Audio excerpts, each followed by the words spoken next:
One time we highlighted a missionary who was part of a TV program in his country. See if you can remember who they are before we tell you.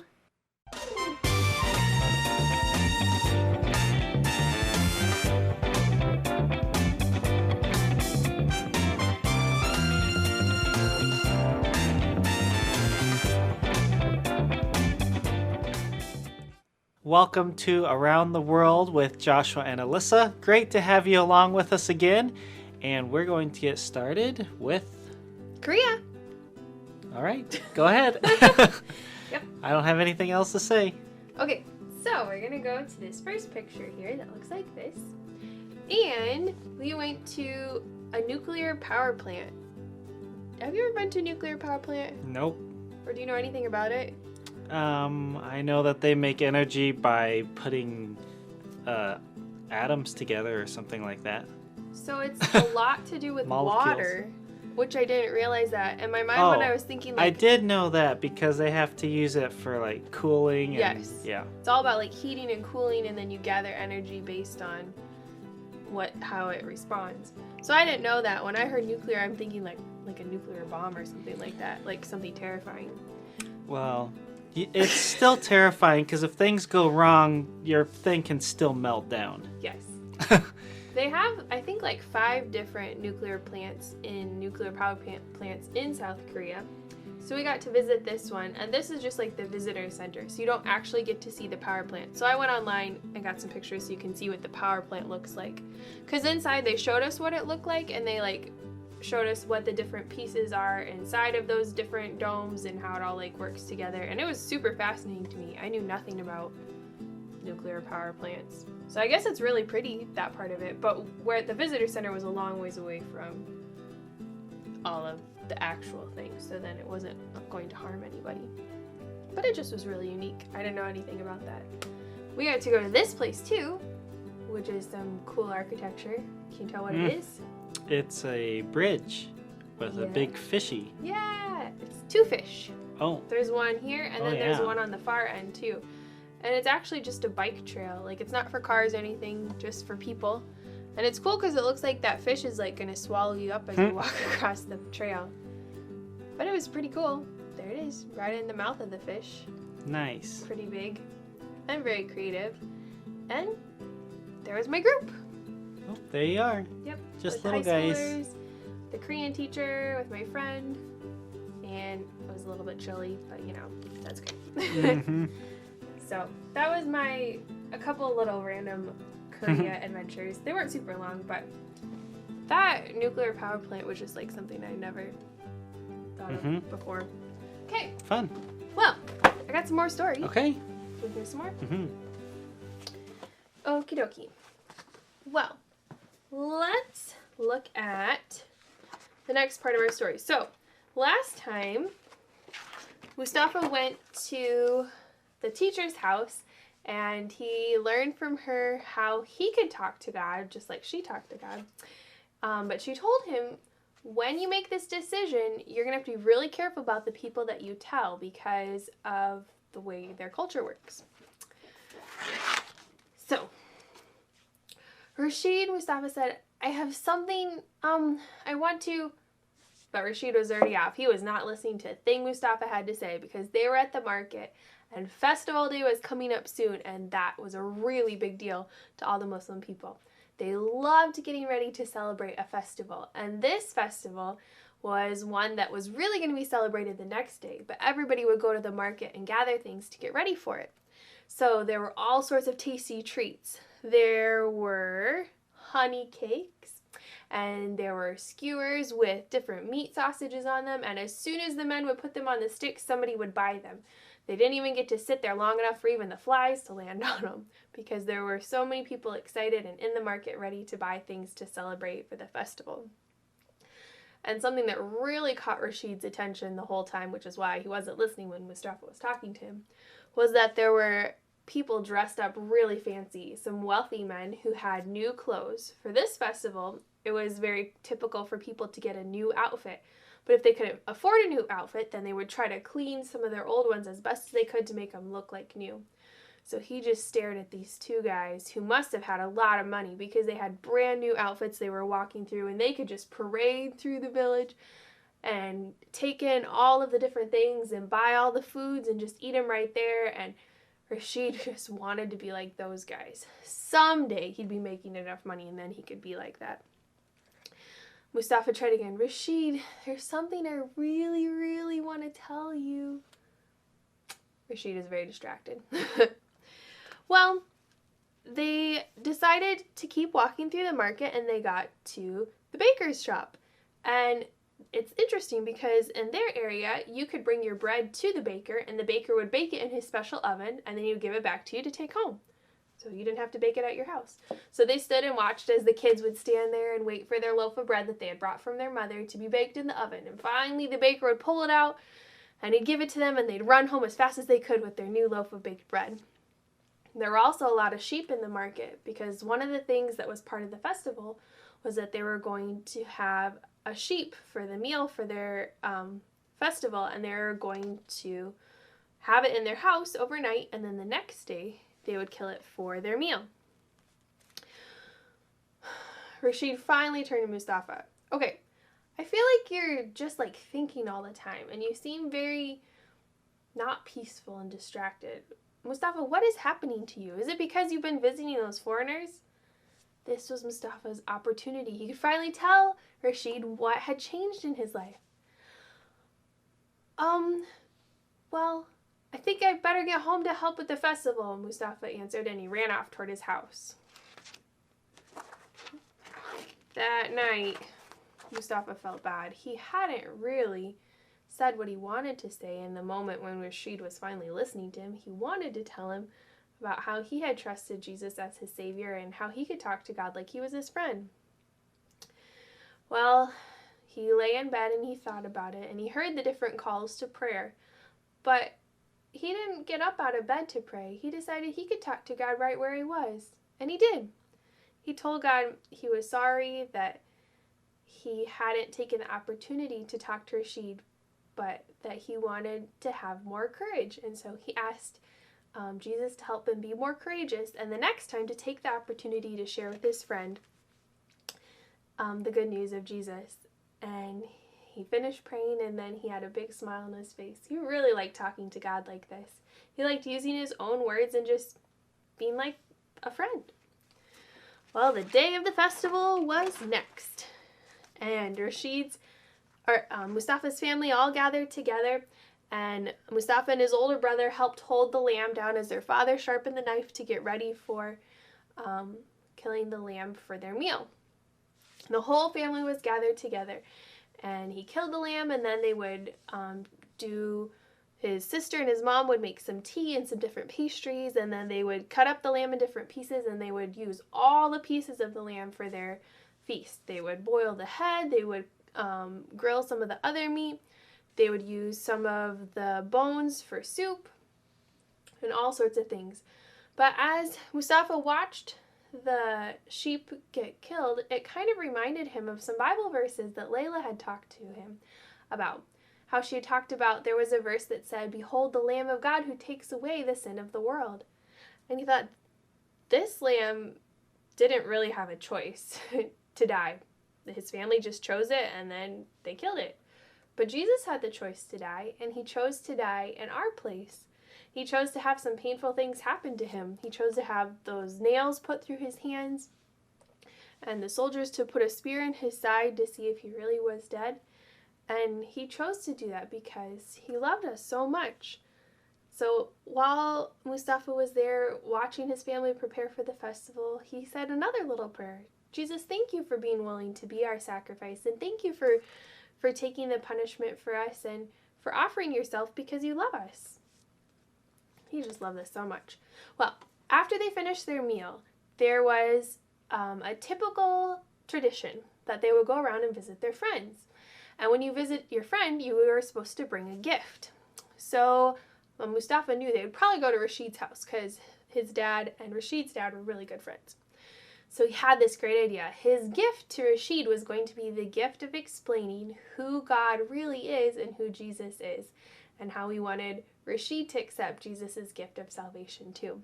So he was really excited. Now he had it figured out, and probably since that was going to be his gift to Rashid, probably he would listen to him a lot better than if he just tried to like talk about it. And just like he thought, they went to Rashid's house.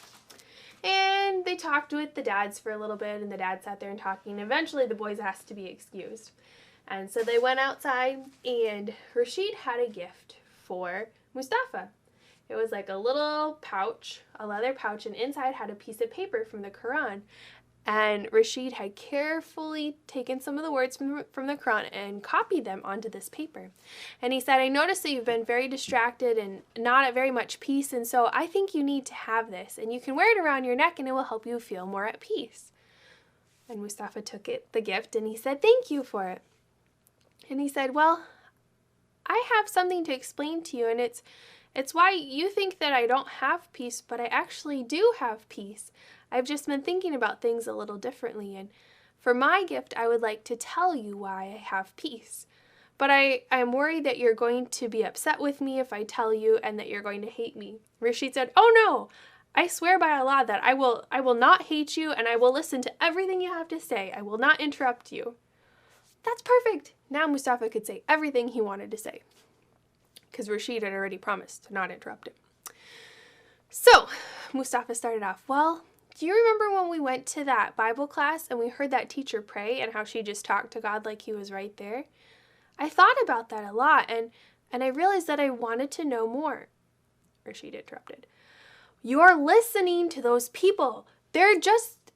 And he realized he had already promised not to interrupt. So he stopped. And Mustafa kept going. So I thought about it, and I went to the teacher and I asked her to explain to me how she could talk to God like that.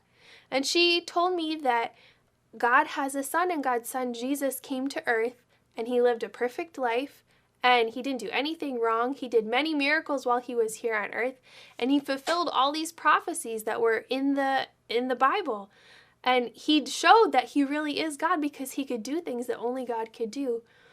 But some evil men killed him, but he let himself be led away. He could have called for angels to come down and taken him right back up to heaven, but he didn't. He chose to die because he loves us. And then 3 days later, he came back to life again, and now he's in heaven. So I can talk to him just like he's right here because he is God. So he can hear me when I talk to him. And Mustafa was so excited to explain all of this. Rashid said, are you finished? Mustafa said, well, I have so many more things to tell you, but I can be finished for now. What are you going to tell the angels when you come to heaven? Rashid said. When you come to heaven, there will be 3 questions they will ask you. They'll ask you, who is your Lord? What is your religion? And who is your prophet? What are you going to tell them? Well, Mustafa had heard these things before because this was something he had been taught since he was a little boy. So when they get to heaven, Muslims are told that they're going to have to answer these 3 questions, and they're going to have to answer, Allah is my Lord, Islam is my religion, and Muhammad is my prophet.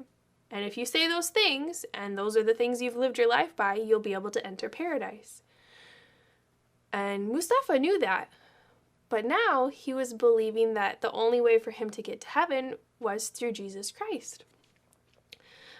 Raphael said, you cannot go to heaven if you believe like that. You cannot go to paradise if you believe like that. The angels will beat you and you will be tormented forever if you cannot answer these questions like that. Mustafa thought. He said, well, how about you come with me to the Bible club and you can see and you can figure out if these people are wrong, and you can prove it to me by coming and listening to what they have to say. And then we'll see which is the correct way. And you have to come back next week to see if he goes with him to Bible club. What else they learn. Oh dear. I hope he goes. Mm-hmm. We'll find out next week. Yep. Okay. Alyssa is going to tell us about a couple people who we are reporting on for the first time in over a year, I think. Yeah. They were one of our very first missionaries that we talked about. And this is the Grotsky family, Seth and Crystal Grotsky, and they are in the country of Spain. So I have a picture here of their whole family. Aw. All of them all together. I don't think we had a picture of their full family before. I don't think so. I think they were, I'm not sure if they'd finished up all the adoption paperwork for the last little girl. Yeah. And yeah, I don't think we'd have had a full picture. And I don't remember, the boy might have been just like really little. So I can't remember, but. So we asked them what their COVID lockdown has been like since the last time we talked to them. Said lockdown for the last year has been kind of up and down. They were able to meet as a full group for about a month last year, but since then they're down to 6 people in a house, and then 4 people in a house, What? and then 6 people in a house. Ugh. So it wasn't until recently that they've even been able to have anyone in their house at all. That's true, because look, they're already a family of 5. That makes that a little tough. Currently, they're not able to get together in groups. They are able to get together in groups of about 10. They weren't allowed to travel outside their province, which means they couldn't go 35 minutes to the west or south, or an hour to the north, and about an hour and a half to the east. Masks are required whenever they leave their door, so that's the normal since it's all begun, and they're hoping they can stop using masks at least outside by later in the summer. We will see is what they're thinking. So we asked what they could do with their current restrictions. They can just do groups of 10. Masks are essential pretty much all the time you leave your house. And they're not able to meet in the civic center where they were meeting, so now they do Zoom meetings from different homes. And we asked them how's all the lockdowns, how those impacted their church. And they said they had to change a lot. All of the regulations keep changing too, so it makes it hard to figure out what to do and how to be consistent and how to change and diversify their leadership and how to reach out to people when you can't actually meet with them. Uh-huh. The big negatives for people have been loneliness and loss of jobs, poverty, and homesickness because they don't have much interaction with other people. They said they've had some growth, a lot of growth, but the growth has been really painful. There have also been a lot of extra stress, but they've kept going with their Bible studies through the week and have to keep changing plans and adapt with who can be where and when and what to do with restrictions, and it just weighs really heavy on their minds to make it all work together, which is kind of tough. I asked them what the kids could do in their area. Could they play together, do sports or anything? They said they can do school, but there's lots of restrictions, and Tanzan, the oldest one on the right, has to wear a mask all day, has to do social distancing, she can't do recess like normal, and playing games mean they can't touch or anything. She said the other day, every time I see a sign that says I have to social distance, I want to rip it up, tear it down, burn it in the fire, and throw it in the river. I think she is done with her mask. Poor thing. I mean, it's frustrating to not be at school, but it'd be really frustrating to be at school and not get to do all the fun school things. Mm-hmm. So I asked if there's anything that's been surprisingly beneficial through the whole thing. And they said the most beneficial thing is that our leadership has grown through this. We've had to make a lot of decisions, transitions, and adaptations, but it's been good for them. And they've had other people joining them via Zoom who wouldn't have been able to come in person. So that's been kind of cool to see. I asked how we could pray for them this week. And I can't find the mouse. And they said they have an intern coming for a year to live and work with them in their city. Can we go to the picture of the family all together? And I think she just arrived earlier this week, and just praying for safety and the transition as she goes to work with them. And they're going to do a Camino hike for kind of a weekend trip, and they'll be walking and talking for 3 days. So they're praying for good gospel conversations. That's a long time to be walking and talking. They also sent us a little video that kind of has some things that they're thankful for and then some more things to pray for, and it's kind of fun to just see and hear them in person. So we have a little video we'd like to show for you guys to see today too. We are the Gratskys, and thank you for praying for us here in Ponferrada, Spain. And we wanted to list a few of the answers to prayer that we've seen over the past month. And one of them has to do with the visas. Many of you have been praying for our visas. It's been a year and a half struggle with figuring out if we can get them or not. But we have now our 5-year visas, and that's a huge relief. It's hard to express what that means, but thank you for praying. It has been a huge weight on our mind, and God has allowed us to get those 5-year visas, which is a very big blessing. Also, we're very thankful. Many of you were praying for Seth's dad and for my mom. They were both in and out of the hospital with COVID, and they are recovering and doing much better now, so we're very thankful for that. We do have other family that is still battling and not doing very well, but we're very thankful for the recovery of our parents and your prayers. Another thing is that we have been able to finish another study here through the book of Hebrews, and we started a new one just on Sunday about the foundations of the local church. It's our prayer that we can see the local church here constituted in the coming year. So be praying for us as we move forward, but we are making steps in that. And so thank you for praying for those individuals, the believers, and those who are still trying to figure out if they want to follow Christ. So thank you for praying. What's something you're thankful for? That I don't have very much until summer vacation. Yeah, and you also got something new that was really important. Oh, my teeth! They had to do surgery on my teeth and cut my gums, but it ended well. It was great. It was a process. So thank you for praying for us. What's something you're thankful for, Mia? I'm thankful for that I get to be on the back deck. Can you say thank you, Grant? Can you say thank you? Say thank you.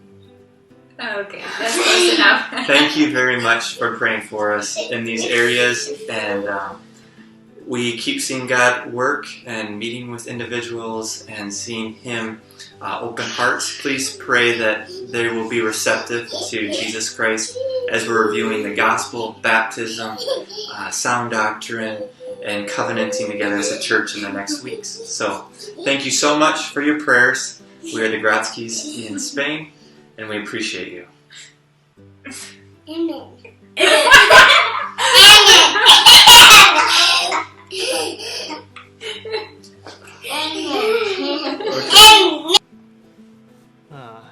That was so nice of them to do that for us. No, it's so cute. Mm-hmm. Fun to see the different things, and super exciting that they got their visas, so now they can stay in Spain and not have to be all nervous about that or wonder they'll have to leave or whatever. Mm-hmm. So now you know how you can pray for them this week, and just think of things you can be thankful for. You can meet in groups larger than 10. Pretty sure all across the U.S. that is not a problem. Yep. And most of us, I don't think we have to wear masks outside anymore, so that's also really nice. Nope. I just went to several different states, and they all were pretty relaxed on that. So Yep. So just keep felt praying pretty for normal. them. Mm-hmm. It is hard to, it's been really nice for us to be able to see people's faces again, but it's not like that for everybody. So that does get kind of lonely too when you don't get to spend time with people. Yep. Thanks for watching. Make sure you come back next week to hear the last part of our story and a little bit more about Korea. Yes. We'll see you then. Yep. Bye. Bye.